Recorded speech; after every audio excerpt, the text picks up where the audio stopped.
Students, तो इस video में हम लोग अकाउंट्स का चैप्टर नंबर 2 स्टार्ट करेंगे, बेसिक अकाउंटिंग टर्म्स। तो इसमें हम वो सारी टर्म्स सीखेंगे जो कि अकाउंट्स में यूज़ होते हैं। और ये जो चैप्टर है, ये चैप्टर आप लोग के लिए मोस्ट इंपॉर्टेंट है, क्योंकि ये चैप्टर जो है आपको अभी से लेकर के आगे जब तक आप अकाउंट्स पढ़ेंगे तब तक के लिए हमेशा यूज़फुल है, हमेशा यूज़ में आएगा। ओके, आइए स्टार्ट करते हैं। इस वीडियो में हम लोग 7 टर्म्स तक पढ़ेंगे, ठीक है। Business transactions, event account, capital drawing, liability and type of assets तक, यहाँ तक, ठीक है। Definition and type of assets तक। ओके, चलिए तो स्टार्ट करते हैं। ओके, तो देखिए, अकाउंट्स में हम लोग बहुत सारे ऐसे टर्म्स का डेली यूज़ करते हैं जो कि बिजनेस वर्ड्स हैं, ठीक है। यानी कि बिजनेस से रिलेटेड वर्ड्स हम लोग डेली यूज़ में अकाउंट्स में यूज़ करते हैं, जिन वर्ड्स का यूज़ करके हम लोग अकाउंट्स की बुक में रिकॉर्डिंग्स करते हैं। तो इन वर्ड्स को रिकॉर्ड करने से पहले हमें इनकी मीनिंग समझनी होगी, ठीक है। तो यही सारे जो वर्ड्स हैं जो कि हम लोग अकाउंटिंग में यूज़ करते हैं, अकाउंट्स में रिकॉर्डिंग करते समय यूज़ करते हैं, इन सारे वर्ड्स को ही हम लोग अकाउंटिंग टर्मिनोलॉजी कहते हैं। ओके, आइए इन सारे वर्ड्स को हम लोग समझना स्टार्ट करते हैं। हमारा पहला टर्म है बिजनेस ट्रांजैक्शन। ओके, इसको समझते हैं। देखिए, बिजनेस ट्रांजैक्शन क्या है? इकोनॉमिक एक्टिविटीज़ है जो कि बिज़नेस में होती रहती है। हम जब बिज़नेस करते हैं तो उसमें बहुत सारी एक्टिविटीज़ करते हैं जो कि बिज़नेस से रिलेटेड हैं, ठीक है। अब उन सारी एक्टिविटीज़ में जो कि इकोनॉमिक एक्टिविटी है, इकोनॉमिक एक्टिविटी कहने का मतलब वो एक्टिविटी जो कि मनी मेजरेबल है, जिसके थ्रू मनी का, ठीक है, इनफ्लो या फिर आउटफ्लो होता है। इकोनॉमिक एक्टिविटी मीन्स वो एक्टिविटीज़ जिनके थ्रू मनी का इनफ्लो या आउटफ्लो हो, तो वो सारी ट्रांजेक्शन्स क्या कहलाएंगे? बिजनेस ट्रांजेक्शन्स कहलाएंगे, ठीक है। बिजनेस से रिलेटेड सारी इकोनॉमिक एक्टिविटी बिजनेस ट्रांजेक्शन कहलाती है। अब ये सारी इकोनॉमिक एक्टिविटीज़ जो होती हैं वो कहीं ना कहीं बिजनेस के फाइनेंशियल पोजीशन पे असर डालती हैं। फाइनेंशियल पोजीशन पे असर डालने का मतलब है कि इन सारे ट्रांजेक्शन्स के वजह से कोई कहीं ना कहीं हमारे एसेट्स पे, हमारी लाइबिलिटीज़ पे या फिर कैपिटल पे कुछ ना कुछ असर पड़ता है। फॉर एग्जाम्पल, मान लीजिए आपने एक चेयर खरीदा, ठीक है। एक ट्रांजेक्शन लेके चलते हैं, एग्जाम्पल, रुक जाइए। मान लीजिए आपने एक चेयर खरीदा, लाइक परचेज चेयर फॉर ₹40,000, 40,000 का एक चेयर खरीदा। तो ये एक ट्रांजेक्शन जो है, ये ट्रांजेक्शन इकोनॉमिक ट्रांजेक्शन हुआ, क्योंकि इसके वजह से आपका एक कैश का आउटफ्लो हुआ, ठीक है। यानी कैश आपके पास से गया, ठीक है। जब हम परचेज करेंगे तो पैसा हमारे पास से जाएगा। एक तरफ तो कैश का आउटफ्लो हुआ, दूसरी तरफ इस ट्रांजेक्शन का असर आपके बिजनेस पे पड़ रहा है। आपके पास चेयर भी तो आ रही है जो आपकी एसेट्स है, जो आपकी क्या है? एसेट्स है। अगर आप चेयर का बिज़नेस नहीं करते हो, अगर आप फर्नीचर का बिज़नेस नहीं करते हो, तो वो आपके लिए एसेट्स है, ठीक है। यानी ये एक तरफ आपकी प्रॉपर्टी भी तो बढ़ा रही है।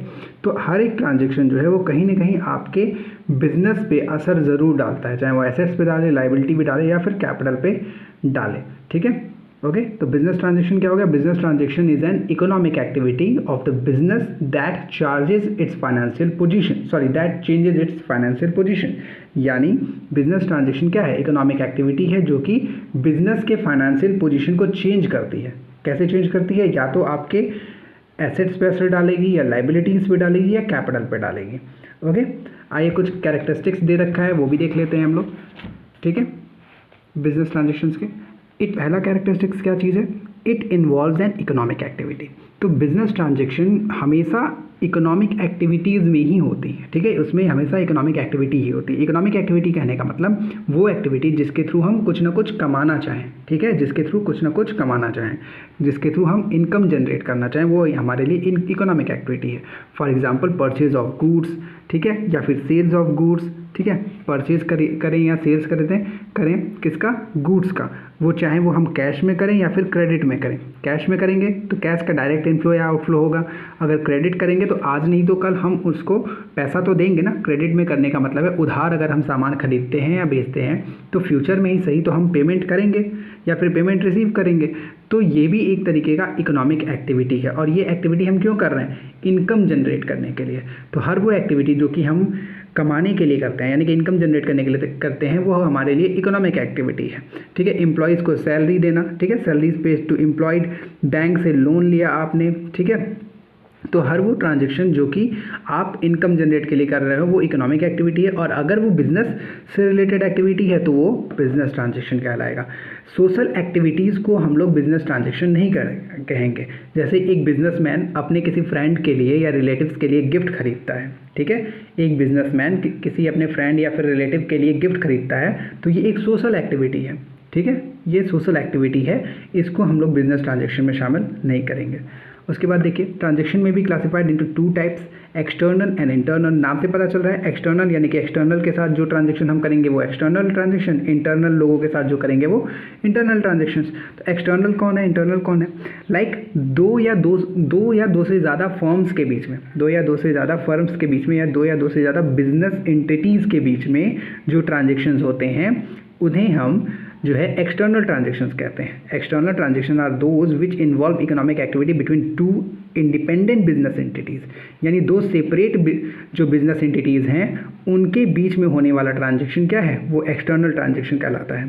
फॉर एग्जांपल परचेज और सेल ऑफ गुड्स, ठीक है, जैसे परचेज या फिर सेल ऑफ गुड्स जब करेंगे तो जब हम परचेज करेंगे तो किसी और बिजनेस से करेंगे, सेल करेंगे तो किसी और को करेंगे। हम अपने ही अंदर किसी एम्प्लॉई को या फिर अपने ही आप को तो ना परचेज करते हैं ना सेल्स करते हैं, हम किसी न किसी दूसरे एंटिटी से, दूसरे बिजनेसमैन से ही परचेज या फिर सेल्स करते हैं। तो ये हमारा जो है एक्सटर्नल एक्टिविटी होगी, ठीक है, या एक्सटर्नल ट्रांजेक्शन हो गया। और इंटरनल ट्रांजेक्शन क्या चीज़ है? ऐसी economic activities that take place entirely within one business entity, जो कि एक ही बिजनेस एंटिटी में होता है। For example depreciation charge on a fixed assets, हम अपने ही फिक्स्ड एसेट्स पे डेप्रिसिएशन चार्ज करते हैं। डेप्रिसिएशन क्या होता है इसके बारे में डिटेल हम आगे डिस्कशन करेंगे नेक्स्ट अगले कुछ लेसन्स के बाद, लेकिन यहाँ पे सुन लो, कोई भी जब हम फिक्स्ड एसेट्स खरीदते हैं लाइक मशीनरी, बिल्डिंग या व्हीकल्स, ये सब खरीदते हैं तो टाइम टू टाइम यूज़ होने के वजह से उसका जो है उसकी वैल्यू धीरे धीरे कम होती जाती है। तो जब वो वैल्यू कम हो रही है तो उसी को जो है हम लोग डेप्रिसिएशन कहते हैं, ठीक है। तो बिज़नेस में जब हम डेप्रिसिएशन चार्ज करते हैं तो उसका मतलब क्या है कि हम अपने एसेट्स की वैल्यू धीरे धीरे कम करते हुए दिखा रहे हैं। तो ये भी एक तरीके का इकोनॉमिक ही एक्टिविटी है, ये भी बिजनेस एक्टिविटी है, बिजनेस ट्रांजेक्शन है, क्योंकि बिजनेस से रिलेटेड एसेट्स पे ही हम डेप्रिसिएशन चार्ज कर रहे हैं और ये कहीं ना कहीं हमारे बिजनेस पे असर डाल रहा है। जब हमारे एसेट्स की वैल्यू कम हो रही है इसका मतलब है कि वो एक तरीके से हमारा खर्चा हो रहा है पैसा, है ना। तो ये भी जो है बिजनेस ट्रांजेक्शन में ही आता है, लेकिन इंटरनल ट्रांजेक्शन। इंटरनल क्यों? क्योंकि ये बिजनेस के अपने ही एसेट्स पे लगाया गया डेप्रिसिएशन है, किसी दूसरे के बिजनेस पे लगाया गया डेप्रिसिएशन नहीं है। ओके, आगे देखिए, it result in change in the financial position of the firm. जिसके बारे में मैंने भी आपको बताया कि कहीं ना कहीं हर एक ट्रांजेक्शन जो होता है वो बिजनेस के फाइनेंशियल पोजीशन पे असर ज़रूर डालता है। और change in the value of some of the assets, liability और कैपिटल, यानी एसेट्स, लायबिलिटी या कैपिटल में ज़रूर कुछ ना कुछ असर आपके हर एक ट्रांजेक्शन का पड़ेगा। हर एक ट्रांजेक्शन का, चाहे आप छोटे से छोटा ट्रांजेक्शन करें, बड़े से बड़ा ट्रांजेक्शन करें, कहीं ना कहीं एसेट्स पे या फिर लायबिलिटी पे या फिर कैपिटल पे असर आपके ट्रांजेक्शन का पड़ेगा ही पड़ेगा। जैसे मैंने अभी परचेज का एग्जाम्पल लिया था, फॉर एग्जाम्पल आप ले लो कि बिजनेस में सेल्स का एग्जाम्पल ले लो अभी इसको समझने के लिए दोबारा, लाइक ओके। तो सोल्ड गुड्स फॉर ₹50,000, मान लीजिए 50,000 रुपये का सामान आपने बेचा, तो एक तरफ क्या होगा, एक तरफ आपके पास कैश आएगा यानी कैश का इनफ्लो होगा, तो आपका एसेट्स पे असर पड़ा। एसेट्स पे असर पड़ा कहने का मतलब, एसेट्स का मतलब होता है प्रॉपर्टी, बिजनेस की प्रॉपर्टी। तो जो कैश है, कैश भी बिजनेस की प्रॉपर्टी ही होती है। तो जब ये 50,000 रुपये आएगा तो कैश हमारा बढ़ जाएगा, तो जब कैश बढ़ेगा यानी कि एसेट्स पे असर पड़ा, ठीक है। और एक तरफ आपका स्टॉक कम हो रहा है, जब आप सोल्ड करेंगे गुड्स को तो गुड्स हमारे लिए स्टॉक है, ठीक है, गुड्स जो हैं वो स्टॉक है, तो एक तरफ आपका स्टॉक भी कम हो रहा है, ठीक है। तो कहीं ना कहीं वो आपके एसेट्स पे, आपके लायबिलिटीज़ पे या फिर कैपिटल पे असर ज़रूर डालेगा, ठीक है। हर एक बिजनेस ट्रांजेक्शन आपके बिजनेस के एसेट्स, लायबिलिटी या फिर कैपिटल पे असर डालता है। आगे देखते हैं, the change may capable of being expressed in term of money, यानी जो भी चेंज हो रहा है, जो भी रिजल्ट निकल रहा है ट्रांजेक्शन का, वो ट्रांजेक्शन मनी के टर्म में मेजरेबल होना चाहिए। मनी के टर्म में मेजरेबल कहने का मतलब उसको मनी में मेज़र किया जा सकना चाहिए, ठीक है। फॉर एग्जांपल देखिए क्या दिया है, loss of goods of by fire, ठीक है, फायर के वजह से गुड्स का लॉस हो गया या फिर थेफ्ट की वजह से लॉस हो गया, ठीक है। Loss due to customer inability to pay, ठीक है, यानी कस्टमर आपका जो है वो पेमेंट नहीं कर पा रहा है, उसके वजह से लॉस हो गया।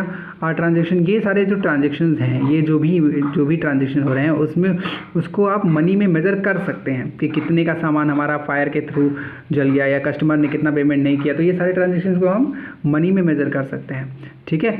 जबकि और भी ट्रांजेक्शन हमारे बिजनेस में होते हैं या और भी ऐसे जो है इवेंट्स होते हैं जो कि बिजनेस पे कहीं ना कहीं डायरेक्ट असर डालते हैं, बट उनको मनी में मेज़र नहीं किया जा सकता, इसीलिए जो है वो बिजनेस ट्रांजेक्शन्स नहीं कहलाते हैं। फॉर एग्जांपल लाइक एक इफ़िशिएंट मैनेजर जो है रिटायर हो गया, तो अगर आपका एक अच्छा मैनेजर रिटायर हो जा रहा है आपके फर्म से, तो फिर कहीं ना कहीं वो आपके बिजनेस के लिए एक लॉस है, ठीक है, बिजनेस के लिए लॉस है, लेकिन कितने रुपए का लॉस हुआ ये हम नहीं कह सकते, इसीलिए जो है हम लोग इसको बिजनेस ट्रांजेक्शन में शामिल नहीं करते हैं।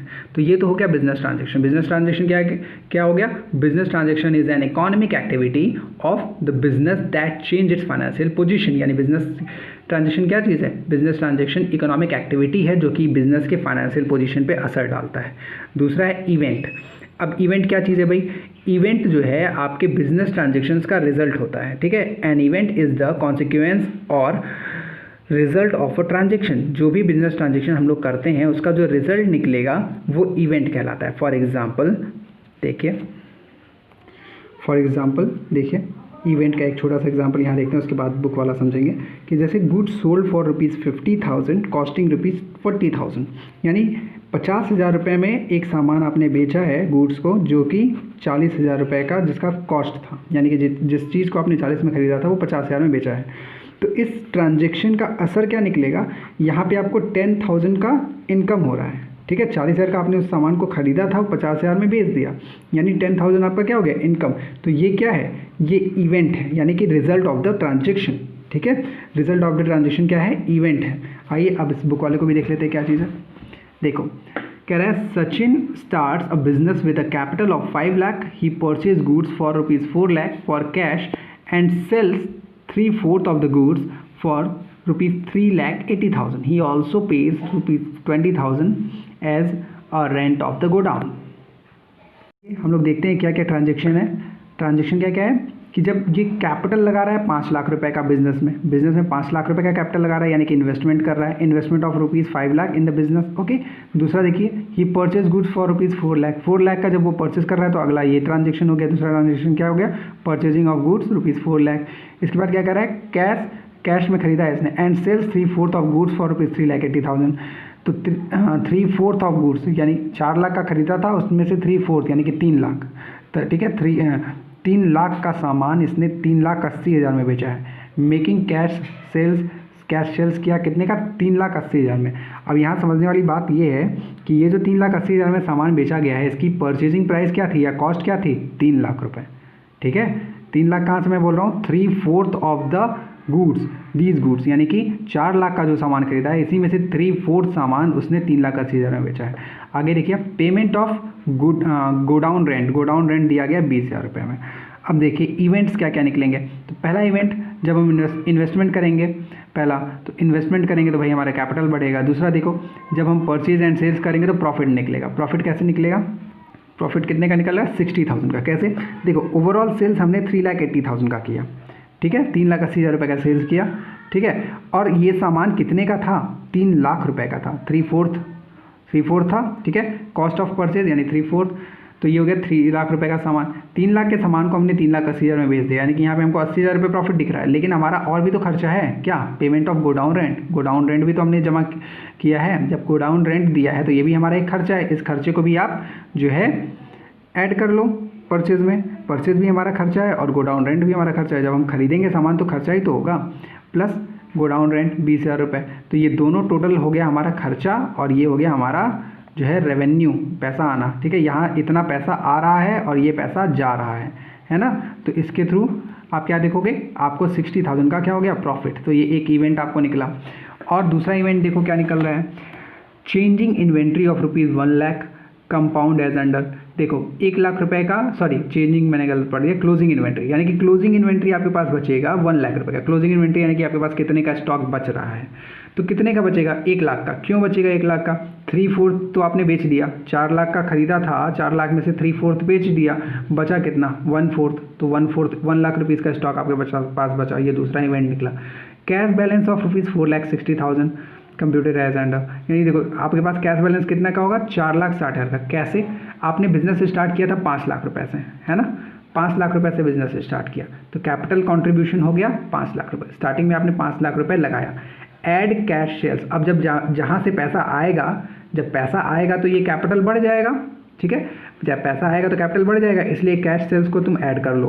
3,80,000 का कैश सेल्स किया गया है तो ऐड कर लिया, तो हो गया कितना 8,80,000, हो गए 8,80,000।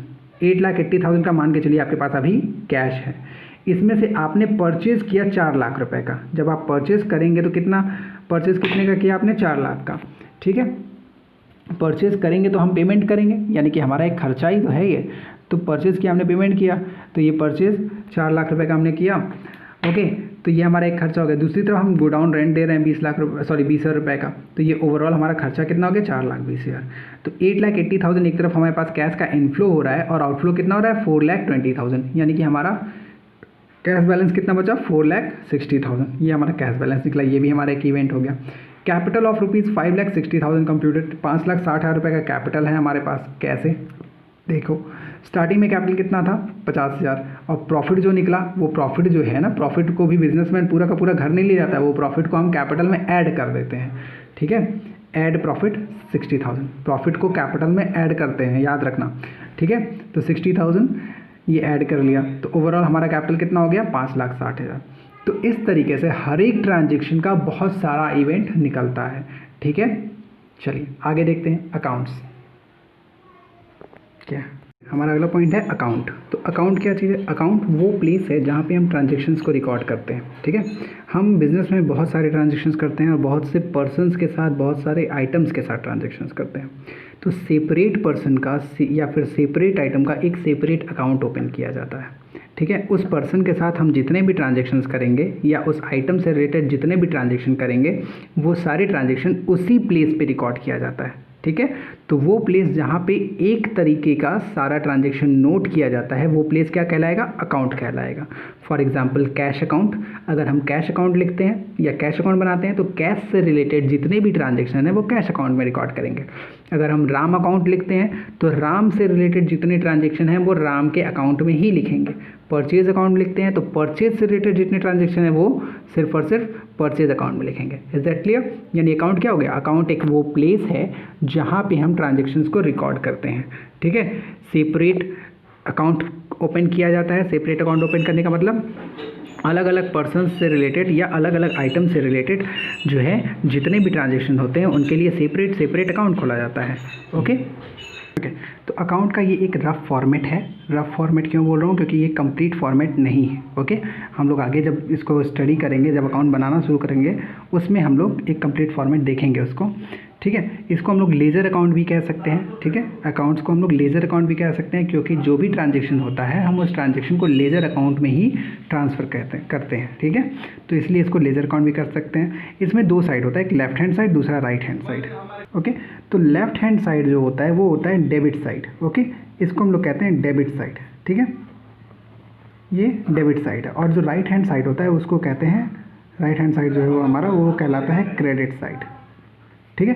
तो डेबिट साइड और क्रेडिट साइड, अकाउंट्स के दो साइड होते हैं, एक डेबिट साइड और एक क्रेडिट साइड। इसमें कैश का इनफ्लो आउटफ्लो यानी ट्रांजेक्शन जिससे भी हम करेंगे, चाहे पर्सन से या आइटम से, उसके लिए सेपरेट अकाउंट खोलेंगे और ट्रांजेक्शन को डेबिट साइड और क्रेडिट साइड दोनों साइड दिखाया जाएगा जिससे रिलेटेड वो होगा। अगर वो डेबिट साइड से रिलेटेड होगा तो डेबिट साइड में दिखाएंगे, क्रेडिट साइड से रिलेटेड होगा क्रेडिट साइड में दिखाएंगे। ओके, तो क्लियर हो गया अकाउंट क्या चीज़ है। अकाउंट वो प्लेस है जहाँ पे सेपरेट पर्सन या सेपरेट आइटम से रिलेटेड सारे ट्रांजेक्शन्स को समराइज्ड किया जाता है या रिकॉर्ड किया जाता है, ठीक है। इसमें दो साइड होते हैं, एक डेबिट और एक credit side. Left hand side debit and right hand side credit. अब किस अकाउंट में हम लोग किस चीज़ को डेबिट करते हैं, किस चीज़ को क्रेडिट करते हैं, वो सारा हम लोग आगे के चैप्टर्स में पढ़ेंगे कि उसके अपने अलग अलग रूल हैं कि कौन से अकाउंट को हम लोग कौन से अकाउंट के किस ट्रांजेक्शन को डेबिट करते हैं या किस ट्रांजेक्शन को क्रेडिट करते हैं, वो सारी चीज़ें हम लोग आगे पढ़ेंगे। ओके, तो ये हो गया हमारा अकाउंट, ठीक है। आगे चलें। हमारा अगला पॉइंट है कैपिटल। तो कैपिटल क्या है, सीधी सी बात यह है, जो अमाउंट प्रोप्राइटर यानी कि मालिक, ठीक है, मालिक जो होगा बिजनेस का, वो जो अमाउंट इन्वेस्ट करता है बिजनेस में, वो जो है कैपिटल कहलाता है। यानी कि investment of the businessman in the business, ठीक है, is known as a capital. Business में बिजनेसमैन जो इन्वेस्टमेंट करता है वो कैश में भी कर सकता है, गुड्स में भी कर सकता है, ठीक है, एसेट्स में भी कर सकता है, किसी भी रूप में, किसी भी फॉर्म में वो जो भी इन्वेस्टमेंट कर रहा है बिजनेस में, वो उस बिजनेस के लिए कैपिटल कहलाएगा, ठीक है। It refers to the amount invested by the proprietor in a business enterprise. Okay, amount may be in form of cash, goods, assets. मैंने अभी आपको बताया कि जो अमाउंट है वो कैश में भी हो सकता है, कैश में भी बिजनेस में लगाया जा सकता है, गुड्स में भी लगाया जा सकता है, या एसेट्स में भी लगाया जा सकता है। फॉर एग्जाम्पल, मान लीजिए आपका एक जो है टेलर का शॉप है, ठीक है, मान लीजिए एक टेलर है, तो टेलर अपने घर का कोई एक सिलाई मशीन उठा करके वो जो है बिज़नेस में अगर यूज़ करने लगता है, तो वो अपने घर के एसेट्स उठा करके बिज़नेस में यूज़ करने लगा, तो वो एसेट्स भी उसका कैपिटल कहलाएगा, ठीक है।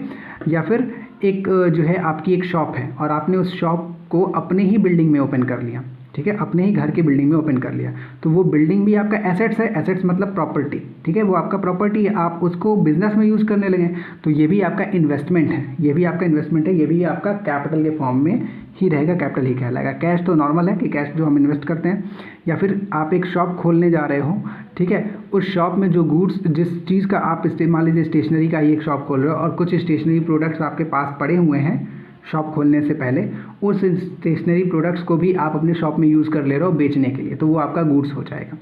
Is that clear? तो ये सारी चीज़ें, यानी कि investment of a business man in the business, business man का इन्वेस्टमेंट बिजनेस में कैपिटल कहलाता है। Okay, it is the amount with the help of which goods and assets are purchase in the business, यानी ये वो amount है जिसके through हम लोग गुड्स और एसेट्स खरीदते हैं बिजनेस में, ठीक है, कैपिटल लगा करके ही हम लोग, यानी इन्वेस्टमेंट करके ही बिजनेस चलाते हैं, यानी कि बिजनेस के लिए सामान खरीदते हैं, एसेट्स खरीदते हैं। As such, in order to calculate the amount of capital, all current assets and fixed assets are added up and internal liabilities are detected. सीधी सी बात ये है, ये एक फार्मूला है जिसको हम लोग आगे डिटेल में पढ़ेंगे भी, कि कैपिटल कैलकुलेट होता है, कैपिटल कैसे कैलकुलेट होता है, तो capital equals to assets minus liability, ये फार्मूला यूज़ करके हम लोग जो है कैपिटल कैलकुलेट करते हैं। सारे एसेट्स को ऐड कर लीजिए, उसमें से लाइबिलिटी माइनस कर लीजिए। एसेट्स क्या है, ये सारी चीज़ें अभी हम लोग डिटेल में डिस्कशन करेंगे। आज ये हमारा अगला पॉइंट है ड्राइंग। ड्राइंग क्या चाहिए, ड्राइंग का मतलब यहाँ पे कला से नहीं है, ठीक है। ड्राइंग मीन्स जब बिजनेसमैन बिजनेस में से कैश या फिर कोई भी प्रोडक्ट, ठीक है, कैश या फिर गुड्स पर्सनल यूज़ के लिए निकालता है, ठीक है, पर्सनल यूज़ के लिए निकालता है, या फिर कोई पेमेंट पर्सनल कामों के लिए करता है, ठीक है, तो उसे हम ड्राइंग कहते हैं। फॉर एग्जाम्पल आ जाइए, देखिए, फॉर एग्जाम्पल ड्राइंग के एग्जाम्पल्स में, जैसे पर्सनल यूज़ के लिए वो कैश निकाल सकता है बिजनेस में से, ठीक है, तो ये ड्राइंग कहलाएगा, ठीक है, cash withdraw for personal use ऐसे बोलेंगे उसको, ड्राइंग, ठीक है। आगे देखिए, या फिर वो कोई गुड्स, मान लीजिए उसकी पेंट की शॉप है, उसके घर पे पेंट हो रहा है, पेंटिंग हो रही है, वो घर वहाँ से जाके एक डब्बा पेंट निकाल ले, यानी कि गुड्स भी निकाल सकता है।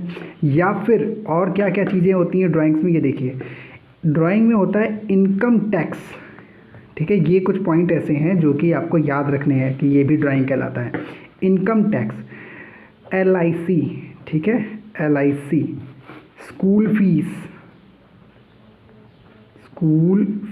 ठीक है, तो ये तो क्लियर है कि भाई बच्चे की स्कूल की फीस पर्सनल है, ठीक है। LIC और इनकम टैक्स में भी इस पे आप कंफ्यूज हो रहे होगे, मे बी देख लो, क्लियर कर लो। LIC किसका होता है, बिजनेस का या बिजनेसमैन का? LIC होता है, LIC का अगर आप प्रीमियम दे रहे हो, ठीक है, प्रीमियम दे रहे हो, तो LIC होता किसका है भाई? LIC बिजनेसमैन का होता है, ठीक है, यानी पर्सन का होता है, बिजनेस का नहीं होता है। और जो भी खर्चे, अगर कोई खर्चा है उसको हम एक्सपेंस या खर्चा उस समय मानेंगे जब हम बिजनेस के लिए खर्च करेंगे, ठीक है, बिजनेस के लिए, ना कि बिजनेसमैन के लिए।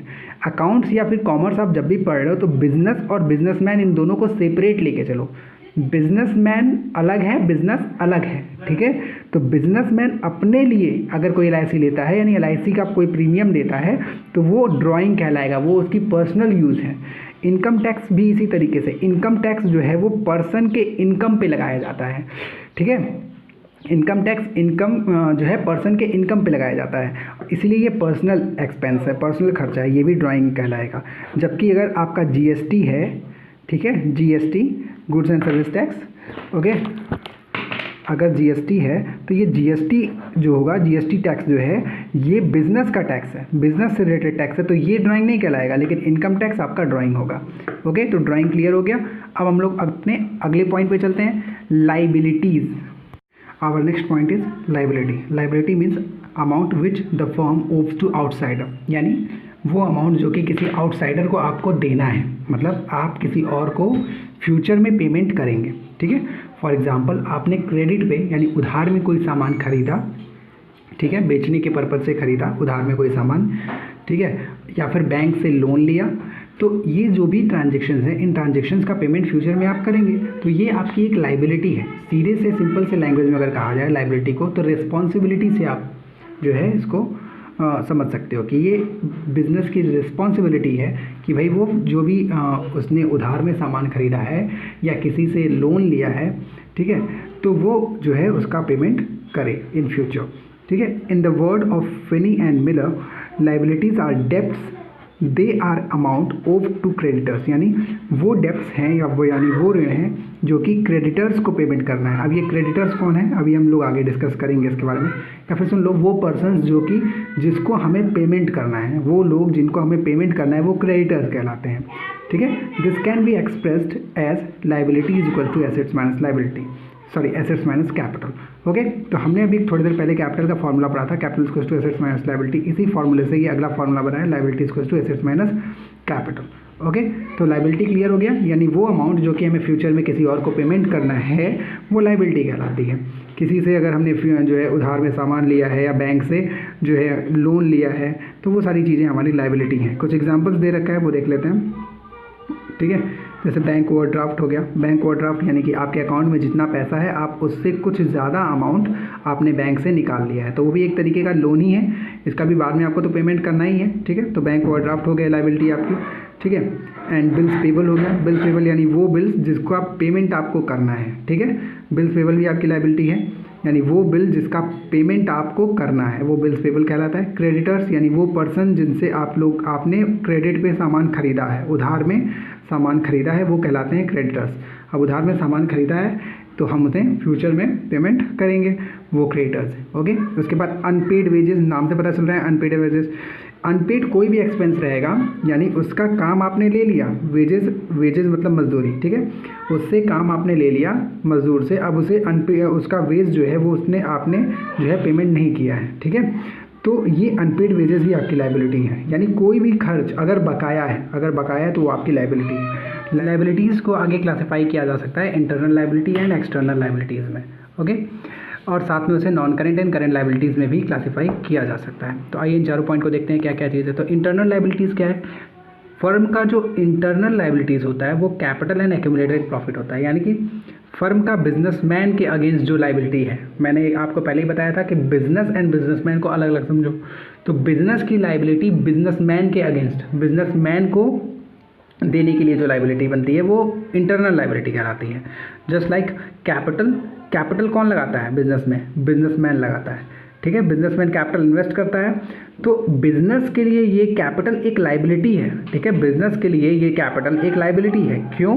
क्योंकि बिजनेसमैन और बिजनेस अलग अलग पर्सन्स हैं। मैंने आपको पहले बताया कि बिजनेस एंड बिजनेसमैन दोनों अलग अलग हैं। तो बिजनेसमैन जो भी पैसा इन्वेस्ट करेगा बिजनेस में, वो बिजनेस के लिए लाइबिलिटी होगी। ऐसे ही एक्यूमुलेटेड प्रॉफिट का मतलब होता है वो प्रॉफिट जिसको कि पार्टनर्स में अभी बांटा नहीं गया है, ठीक है। तो वो प्रॉफिट भी जो है फर्म की लाइबिलिटी बनती है, ठीक है। वो भी फर्म की लाइबिलिटी बनती है कि फ्यूचर में आगे जो है वो पार्टनर्स में बटे, ओके। तो ये इंटरनल लाइबिलिटीज़ हो गई, यानी कि वो लाइबिलिटीज़ जिसमें कि बिजनेस की लाइबिलिटी जो कि फर्म के प्रोप्राइटर या ओनर के अगेंस्ट हो, यानी फर्म के प्रोप्राइटर या ओनर्स के अगेंस्ट जो लाइबिलिटी फर्म की बनती है वो इंटरनल लाइबिलिटी कहलाती है। उसके बाद एक्सटर्नल लाइबिलिटीज़ हैं। अब एक्सटर्नल लाइबिलिटी क्या है? तो हर वो all amount which a business entity has to pay to outsider are known as external liability, यानी कि जो आउटसाइडर को पेमेंट करना है, जो कि आउटसाइडर को पेमेंट करना है। आउटसाइडर कौन हो सकता है? कोई क्रेडिटर हो सकता है, बैंक हो सकता है, कोई अदर बिजनेस फर्म हो सकता है जिससे आपने ट्रांजेक्शन किया हो, ठीक है। तो उसको जो भी हमें जो पेमेंट करना है वो हमारी एक्सटर्नल लाइबिलिटीज़ हैं, such as creditor, bank overdraft, loan, ठीक है। लाइबिलिटी में be further classified as non current and current liabilities. Non current liabilities यानी कि ऐसी लाइबिलिटीज़ जिनका payment normally more than 1 year में करना होता है, यानी कि ऐसी लाइबिलिटीज़ जिसका पेमेंट हमें लंबे समय में करना है वो नॉन करेंट लाइबिलिटीज़ कहलाती है।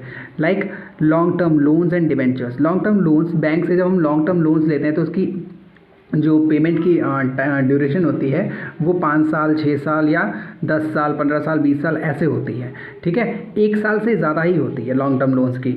और डिबेंचर तो होते ही ये 20 साल, 25 साल के लिए होते हैं, ठीक है। कंपनीज जो होती हैं वो पैसा कलेक्ट करने के लिए पब्लिक को डिबेंचर इशू करती हैं। डिबेंचर एक तरीके का समझ लो एक सर्टिफिकेट ही है जिसको पब्लिक में इशू करके पब्लिक से लोन के फॉर्म में पैसा लिया जाता है, ठीक है। ओके, तो ये नॉन करेंट लाइबिलिटीज़ हो गई। नॉन करेंट लाइबिलिटीज़ मतलब ऐसी लाइबिलिटीज़ जिसका पेमेंट आपको मोर देन 1 ईयर में करना है।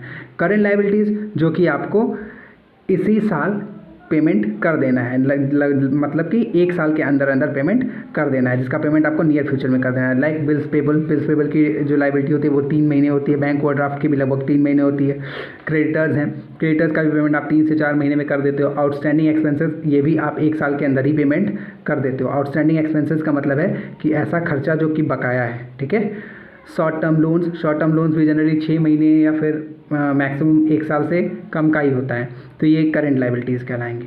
ओके, तो लाइबिलिटीज़ क्लियर हो गए। लाइबिलिटीज़ मतलब amounts which the firm owes to outsider, ठीक है। वो अमाउंट जो कि फर्म को आउटसाइडर को पेमेंट करना है, इसको क्लासीफाई किया गया है आगे इंटरनल एंड एक्सटर्नल में। इंटरनल यानी कि फर्म की लाइबिलिटी अगेंस्ट ओनर या प्रोप्राइटर या फिर बिजनेसमैन, ठीक है। और एक्सटर्नल लाइबिलिटी यानी कि आउटसाइडर के अगेंस्ट जो लाइबिलिटी है वो आपकी जो है एक्सटर्नल लाइबिलिटी कहलाएगी। Non current liability and current liability में क्या बताया मैंने? नॉन करेंट लाइबिलिटी वो लाइबिलिटीज जिनका पेमेंट आपको 1 साल से ज़्यादा देर से करना है, 1 साल के बाद करना है, ठीक है। 5 साल, 10 साल, 15 साल, 20 साल में पेमेंट करना है, वो नॉन करेंट लाइबिलिटी हो गई। करेंट लाइबिलिटी क्या बताया मैंने आपको? करेंट लाइबिलिटीज़ में जो है वो लाइबिलिटीज़ जो कि जनरली 1 साल के अंदर आपको पेमेंट कर देना होता है। तो ये हो गया हमारा लाइबिलिटी। अगला पॉइंट क्या है? एसेट्स। तो इन एसेट्स क्या चीज़ है? एसेट्स होती है बिजनेस की प्रॉपर्टी, ठीक है। बिजनेस की प्रॉपर्टी को एसेट्स कहते हैं।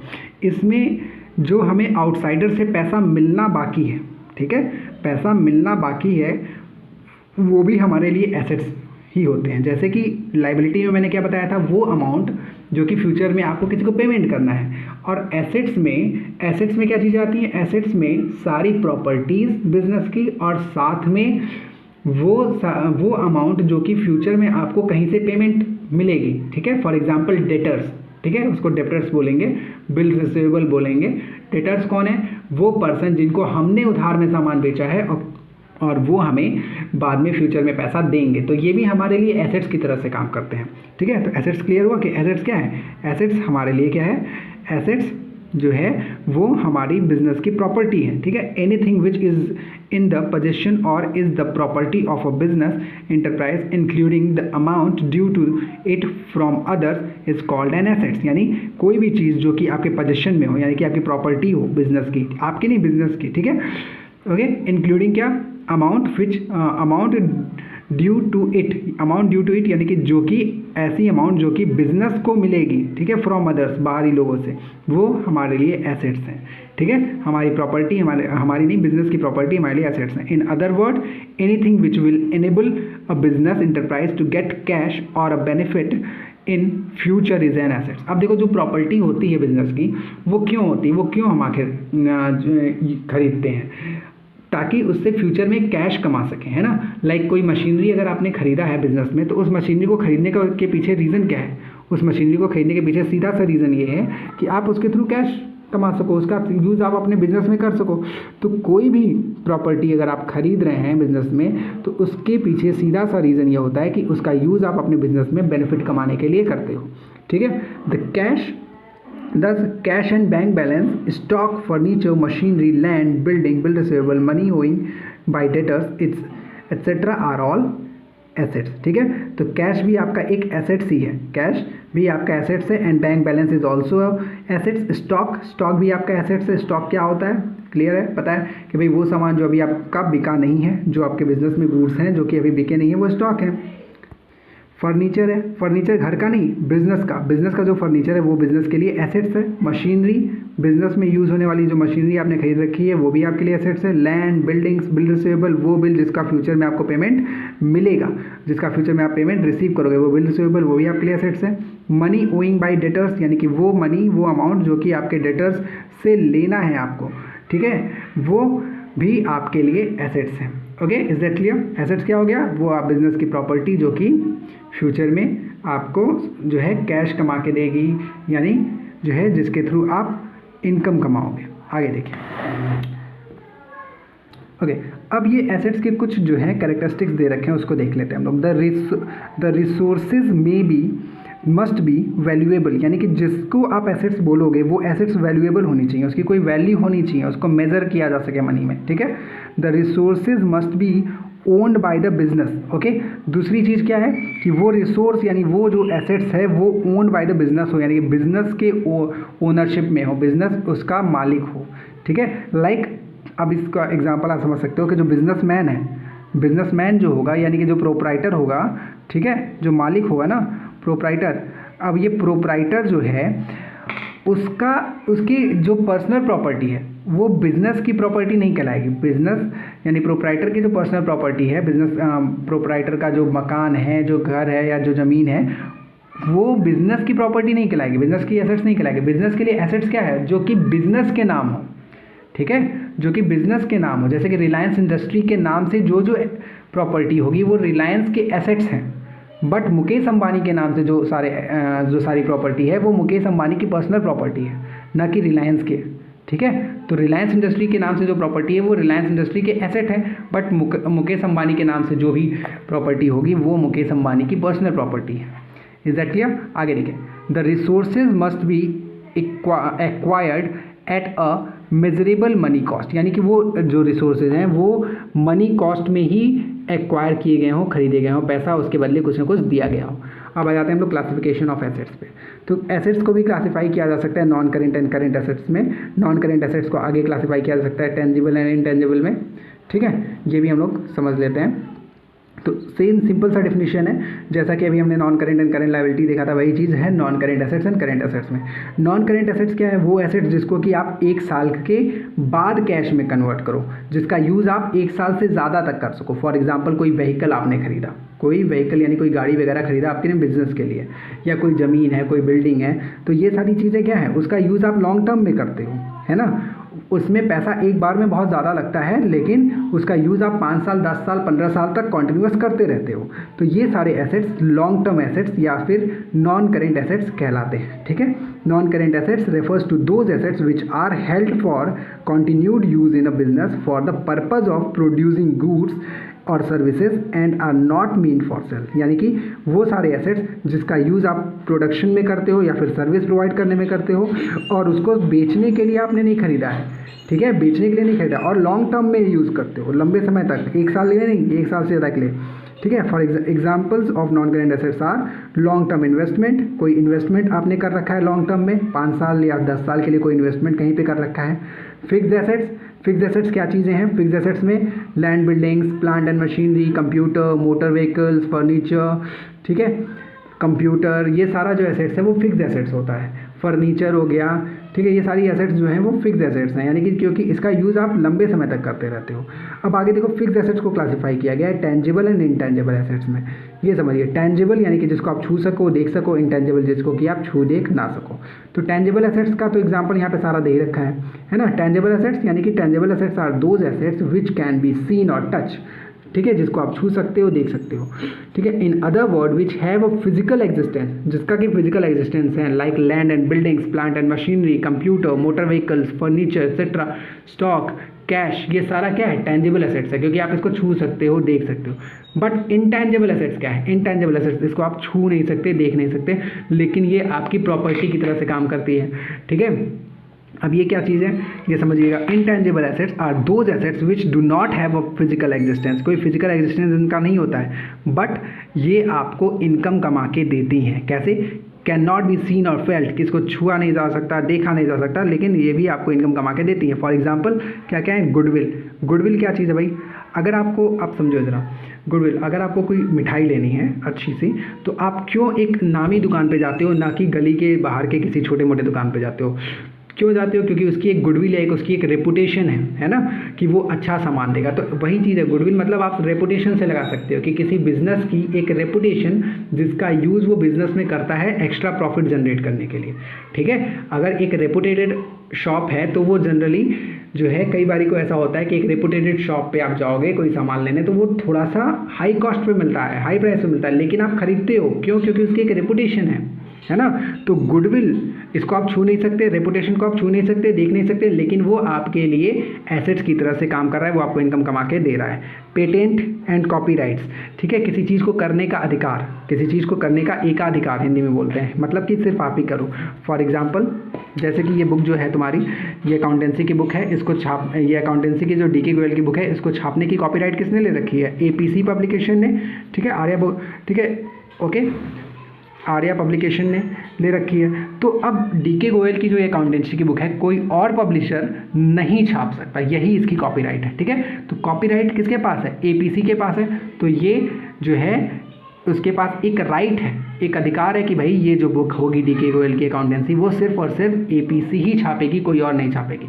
अब इस कॉपीराइट की वजह से इनकम जनरेट हो रहा है एपीसी का, इसीलिए ये भी एक एसेट्स की तरह से काम कर रहा है। ओके, इसके बाद ट्रेडमार्क है। कंपनीज का अपना ट्रेडमार्क होता है, जैसे टाटा का अपना लोगो होगा, ये ट्रेडमार्क लोगो से तुम समझ सकते हो कि लोगो, ठीक है, कंपनीज का अपना ट्रेडमार्क होता है जो कि यूज़ कंपनी अपने सिग्नेचर की तरह से करती है। फॉर एग्जांपल टाटा या मारुति सुजुकी, उन सबका अपना एक साइन होता है, ठीक है, जिसका यूज़ कंपनी सिग्नेचर की तरह से करती है। ठीक है, एक लोगो होता है। ओके, उस ट्रेडमार्क का यूज़ कोई और कंपनी नहीं कर सकती है। ठीक है, तो ये सारे इंटेंजिबल एसेट्स में आते हैं। आगे देखिए, कंप्यूटर सॉफ्टवेयर। कंप्यूटर सॉफ्टवेयर जब कोई एक कंपनी बनाती है तो वो सॉफ्टवेयर जो है वो भी इंटेंजिबल एसेट्स होता है। सॉफ्टवेयर को हम छू नहीं सकते, देख नहीं सकते। ठीक है, एंड प्रीपेड, आगे क्या दे रहा है? Prepaid expenses. प्रीपेड एक्सपेंसेस मतलब वो एक्सपेंसेस जिसके लिए आपने काम नहीं लिया है बट पहले से ही पेमेंट कर दिया है। फॉर एग्जाम्पल, आप मोबाइल में रिचार्ज कराते हो, प्रीपेड है ना, आपने अभी कॉल नहीं किया, उसके पहले आप रिचार्ज करा लेते हो। तो ऐसे ही बिजनेस में भी कई बार को ऐसा होता है, हम कहीं ना कहीं एडवांस में खर्चे कर देते हैं, उससे अभी हमने काम नहीं लिया, जैसे मजदूर से मजदूरी नहीं कराया, लेकिन उसको बोल दिया कि भाई आपको काम करना है, ये आप एडवांस में अपना वेजेस ले लो, तो ये प्रीपेड एक्सपेंसेस है। ठीक है, कहीं आपने फायर इंश्योरेंस करा रखा है, उसका जो है 3 महीने 4 महीने का एडवांस प्रीमियम जमा कर दिया, तो ये प्रीपेड एक्सपेंसेस है, ये भी आपके लिए एसेट्स है। ठीक है, क्यों? क्योंकि पेमेंट आपने कर दिया और उसका जो बेनिफिट आपको मिलने वाला है वो फ्यूचर में मिलेगा, तो इसीलिए वो भी आपका क्या है, वो आपके लिए एसेट्स की तरह से काम करेगा। Intangible assets are also valuable assets. Intangible assets भी वैल्यूएबल एसेट्स होते हैं। For example, with the help of patent know how businessman is able to produce goods and his goodwill help in, मतलब जो चीज़ मैंने अभी आपको समझाया वही सब कुछ दे रखा है। तो इंटेंजिबल एसेट्स क्लियर हो गया, वो एसेट्स जो कि जिसको हम छू नहीं सकते, देख नहीं सकते, लेकिन बिजनेस में काम आती हैं। तो नॉन करेंट एसेट्स समझ में आया, ऐसे एसेट्स जो कि लंबे समय तक यूज़ में आते हैं, 1 साल से ज़्यादा के लिए काम में आते हैं, प्रोडक्शन के प्रोसेस में या सर्विस में हम उसको यूज़ करते हैं। एंड इसको आगे क्लासीफाई किया जा सकता है फिक्स एसेट्स में। फिक्स एसेट्स में क्या चीज़ आता है? फिक्स एसेट्स को आगे क्लासीफाई किया जाता है टेंजिबल एंड इंटेंजिबल में। टेंजिबल यानी कि जिसको छू सकते हैं, देख सकते हैं, इंटेंजिबल यानी कि जिसको छू देख नहीं सकते हैं। आगे आइए करंट एसेट्स, वो एसेट्स जो कि जनरली 1 साल के अंदर अंदर यूज़ हो जाते हैं, वो करंट एसेट्स कहलाते हैं। Current assets are those assets which are meant for sales, generally उसको सेल के लिए खरीदा जाता है, और which is the management would want to convert into cash within 1 year, यानी कि वो चीज़, वो एसेट्स जिसको कि आप या तो बेचने के लिए खरीदो, फॉर एग्जांपल स्टॉक, गुड्स, सामान आप किस लिए खरीदते हो? बेचने के लिए खरीदते हो, तो उसका जो स्टॉक है वो आपका करंट एसेट्स है, क्योंकि वो 1 साल के अंदर अंदर कैश में कन्वर्ट हो जाएगा। या फिर ऐसे एसेट्स जिनको कि आप कैश में जल्दी से जल्दी कन्वर्ट कर लो। As such, these assets are also termed in the short-lived or active assets. इन्हें short-lived या active assets भी कहते हैं। For example, डेटर्स जनरली हम लोग 1 महीने 2 महीने या 3 महीने में शॉर्ट पीरियड में कैश में कन्वर्ट हो जाते हैं जल्दी से जल्दी। स्टॉक भी जनरली हम 1 साल के अंदर ही जो है उसको बेच देते हैं। बिल रिसीवेबल भी 3 महीने के अंदर अंदर कैश में कन्वर्ट हो जाता है। तो ये सारे करेंट एसेट्स हैं। ओके, ये डिफिनीशन है वो पढ़ लीजिएगा आप लोग। ऑल्दो अब ये कुछ पॉइंट्स दे रखा है, वो prepaid expenses will never be realised in cash, there are also include in current assets since service or benefits will be available against these without further payment. यानी जो प्रीपेड एक्सपेंसेस जो कि हमने एडवांस में खर्चे कर दिए हैं, वो खर्चे हम जनरली कैश में कन्वर्ट नहीं कर सकते, लेकिन उसका पेमेंट एडवांस में हमने कर दिया है और उसका यूज़ जो है, उससे काम हम फ्यूचर में लेने वाले हैं, इसलिए वो भी एसेट्स की तरह से ही ट्रीट किए जाते हैं। Okay, current assets are also known as a floating or circulating assets. Current assets को फ्लोटिंग एसेट्स या सर्च भी कहते हैं, क्योंकि as the amount and nature of such assets keeps changing continuously, क्योंकि इसका अमाउंट और नेचर कंटिन्यूसली चेंज होता रहता है। फॉर एग्जाम्पल देखो, for example a businessman purchase goods for cash. Businessman ने कैश में कोई सामान खरीदा, ठीक है, ऑन क्रेडिट। अब ये गुड्स वाई को बेच दिए गए। तब जरा समझिएगा, कैश पहले कन्वर्ट हुआ गुड्स में, ठीक है, कैश कन्वर्ट हुआ गुड्स में यानी कि स्टॉक में। कैश जो था, जो आपके पास कैश था, जब आपने सामान खरीदा तो वो कन्वर्ट हो गया गुड्स में, नेचर चेंज हो गया, ठीक है, यानी कि स्टॉक में, ठीक है। इसके बाद जब आपने इसको क्रेडिट पे बेचा, उधार में किसी को बेचा, तो वो किस में कन्वर्ट हो गया, डेटर्स में। जब हम उधार में किसी को सामान बेचते हैं तो वो डेटर्स में कन्वर्ट हो जाता है, ठीक है, वो डेटर्स में कन्वर्ट हो जाता है। यानी कि डेटर्स मतलब उधार में सामान किसी को बेचा आपने, वो डेटर्स में कन्वर्ट हो गया। उसके बाद देखिए, उसके आगे भी दे रहा है एग्जाम्पल में, आगे पढ़ते हैं क्या लिखा है, ठीक है। Goods are sold to X on credit, X become our debtor and it means that the stock has been converted into the debtors, यानी कि स्टॉक अब कन्वर्ट हो चुका है डेटर्स में। आगे लिख रहा है, again if a bill receivable is receive from X, it means that the debtors are converted into bills receivable. यानी कि अगर आपने इस डेटर के ऊपर, यानी कि जिसको तुमने सामान बेचा है, उसके ऊपर अगर एक बिल लिख दिया, क्या कर दिया, एक बिल लिख दिया, एक बिल बना दिया कि भाई इतने रुपए का है, ठीक है, इतने रुपए का सामान आपने खरीदा है, ये पैसा मुझे जो है इतने तारीख को चाहिए, 3 महीने के अंदर अंदर पेमेंट चाहिए। तो ये अब जो डेटर है वो कन्वर्ट हो गया बिल्स रिसीवेबल। तो आपने देखा कि ट्रांजेक्शन्स के अकॉर्डिंग जो एसेट्स है वो कॉन्टिन्यूसली अपना नेचर चेंज कर रहे हैं। फॉर एग्जाम्पल, कैश में आपने सामान खरीदा, जब सामान खरीदा तो वो स्टॉक में कन्वर्ट हो गया, और स्टॉक को जब आपने क्रेडिट पे सामान बेचा किसी पर्सन, जो है डेटर्स में कन्वर्ट हो गया, है ना, और उस डेटर के ऊपर जब आपने बिल लिखा तो वो बिल रिसीवेबल में कन्वर्ट हो गया। यानी कि ये जो एसेट्स है वो कॉन्टिन्यूसली अपना नेचर चेंज कर रहा है। Okay, is that clear? चलिए आगे देखते हैं। यानी कि करेंट एसेट्स अपना कॉन्टिन्यूसली नेचर चेंज करते हैं, इसीलिए इन्हें जो है फ्लोटिंग एसेट्स या सर्कुलेटिंग एसेट्स भी कहा जाता है। ओके, अब करेंट एसेट्स को दिखाते कहाँ पे हैं, मतलब रिकॉर्ड कहाँ करते हैं, तो करेंट एसेट्स को हम लोग बैलेंस शीट में शो करते हैं। क्या लायबिलिटी है उसे हम लोग बैलेंस शीट में ही शो करते हैं, बट करेंट एसेट्स या एसेट्स को लिखने की अपनी एक जो है एक तरीका होता है, उसको हम कहते हैं लिक्विडिटी ऑर्डर, ठीक है, कि एक सीक्वेंस में लिखते हैं, वो है लिक्विडिटी ऑर्डर। लिक्विडिटी ऑर्डर का मतलब है कि कौन सा एसेट्स कितने जल्दी कैश में कन्वर्ट हो जा रहा है। जो एसेट्स जल्दी कैश में कन्वर्ट हो सकता है उसे हम लोग सबसे ऊपर लिखते हैं, फिर उसी सीक्वेंस में जो है एसेट्स को लिखते हुए आते हैं। और सेम चीज़ लायबिलिटी के भी केस में होता है कि जो लायबिलिटी हमें जल्दी पेमेंट करना होता है, वो लायबिलिटी ऊपर लिखते हैं और फिर इसी सीक्वेंस में नीचे तक जो है लिक्विडिटी ऑर्डर में लिखा जाता है एलटीज को बैलेंस शीट में। और ये बैलेंस शीट क्या है, इसके बारे में हम लोग आगे पढ़ेंगे, ठीक है, अभी नहीं है। बैलेंस शीट आपका जो है सेकेंड लास्ट चैप्टर में आएगा, ठीक है। ओके, तो लिक्विडिटी ऑर्डर को एक बार समझ लेते हैं। क्या चीज़ है कि भाई जो भी एसेट्स हम लोग लिखेंगे करेंट एसेट्स, वो लिक्विडिटी ऑर्डर में लिखेंगे। लिक्विडिटी ऑर्डर कहने का मतलब कि वो कितने जल्दी कैश में कन्वर्ट हो जा रहा है। जो जल्दी कैश में कन्वर्ट हो जाएगा वो सबसे ऊपर, जो थोड़े लेट में कैश में कन्वर्ट होगा वो और थोड़ा सेकेंड नंबर पे, और ऐसे ही सीक्वेंस बनेगा। इस तरीके से सबसे ऊपर क्या लिखा जाएगा, कैश इन हैंड, क्योंकि कैश इन हैंड तो ऑलरेडी कैश में है। कैश एट बैंक यानी बैंक में जो बैलेंस है, ये नंबर 2 पे हो जाएगा। बिल रिसीवेबल जो कि 3 महीने के अंदर अंदर कैश में कन्वर्ट हो जाता है, 3 महीने के अंदर अंदर आप इससे, ठीक है, इसीलिए ये तीसरे नंबर पे आएगा। Short term investment generally 3 to 6 month के लिए होते हैं, ये भी जो है कैश में कन्वर्ट हो जाते हैं जल्दी आसानी से। और डेटर्स उसके बाद रहेगा, office stock and prepaid expenses. ये सारे जो हैं सीक्वेंस दे रखा है कि कैसे आपको करेंट एसेट्स नोट करना है। ओके, और ये सारे एसेट्स जो आपको बताया गया है, इन एसेट्स की वैल्यू क्या रखनी ये देखिएगा। जो आपका स्टॉक है, ठीक है, स्टॉक एंड इन्वेस्टमेंट जो है ना, उसको हम लोग कॉस्ट या फिर रियलाइज्ड वैल्यू, रियलाइजेबल वैल्यू, जो दोनों में से जो कम हो उस पर दिखाते हैं। ये एक कॉन्सेप्ट है जिसको हम लोग अगले लेसन में पढ़ेंगे भी, लेसन 3 में, ठीक है, लेसन 3 में, ओके। बट अभी बस जानने के लिए ये याद कर लीजिए कि ऐसा जो भी हमारा स्टॉक है या इन्वेस्टमेंट है, वो कॉस्ट या रियलाइजेबल वैल्यू दोनों में से जो कम होगा उस पर नोट करते हैं, ठीक है। रियलाइजेबल वैल्यू कहने का मतलब है कि वो वैल्यू जो उससे वसूल की जा सकती है। फॉर एग्जांपल स्टॉक है, आपने उसको मान लीजिए 10,000 में ख़रीदा था, ठीक है, मान लीजिए 10,000 में आपने उस स्टॉक को ख़रीदा था, लेकिन आज उसकी मार्केट में वैल्यू जो है 9,500 रुपये है। तो जब हम बुक में दिखाएंगे तो 100 में दिखाएंगे, ठीक है। वही अगर आपने उसको 10,000 में ख़रीदा था और उसकी इस समय मार्केट वैल्यू 10,500 रुपये है, तो हम क्या दिखाएंगे, तब 10,000 दिखाएंगे। यानी स्टॉक की और इन्वेस्टमेंट की वैल्यू हम लोग हमेशा जो कम होती है वो दिखाते हैं, और कैश की वैल्यू तो जो है जितनी है उतनी ही रहती है, ना घटती है ना बढ़ती है, इसलिए कैश इन हैंड और cash at bank same value पे दिखाया जाता है। और बिल्स रिसीवेबल और डेटर्स को हम लोग एस्टिमेटेड रियलाइज्ड वैल्यू पे दिखाते हैं। एस्टिमेटेड रियलाइज्ड वैल्यू कहने का मतलब एस्टिमेशन लगाते हैं कि बिल रिसीवेबल से एंड डेटर से इतने पैसे वसूल हो जाएंगे। कोई ज़रूरी तो है नहीं कि हमारे सारे डेटर्स हमको पैसा ला के दे दें, मतलब जिन लोगों को हमने उधार में सामान बेचा है, कोई ज़रूरी नहीं है ना कि अभी लोग हमको पेमेंट कर दें, हो सकता है कि कुछ पैसा मेरा डूब जाए, तो ये इन्फॉर्मेशन लेके हम चलते हैं, ठीक है, कि कितना पैसा हमारा डूब सकता है। तो एस्टिमेटेड रियलाइज्ड वैल्यू हम लोग जो है डेटर्स के केस में और बिल्स रिसीवेबल के केस में लेके चलते हैं, ओके।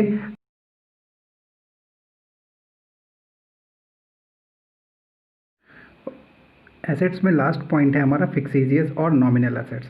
तो ये ऐसे एसेट्स हैं, फिक्सिजियस या नॉमिनल एसेट्स ऐसे एसेट्स हैं जो एक्चुअल में एसेट्स नहीं है, ठीक है, एक्चुअल में एसेट्स नहीं है, बट इन्हें बैलेंस शीट के एसेट साइड में दिखाया जाता है, इसीलिए एसेट्स की तरह से बस हम इसे बोलते हैं।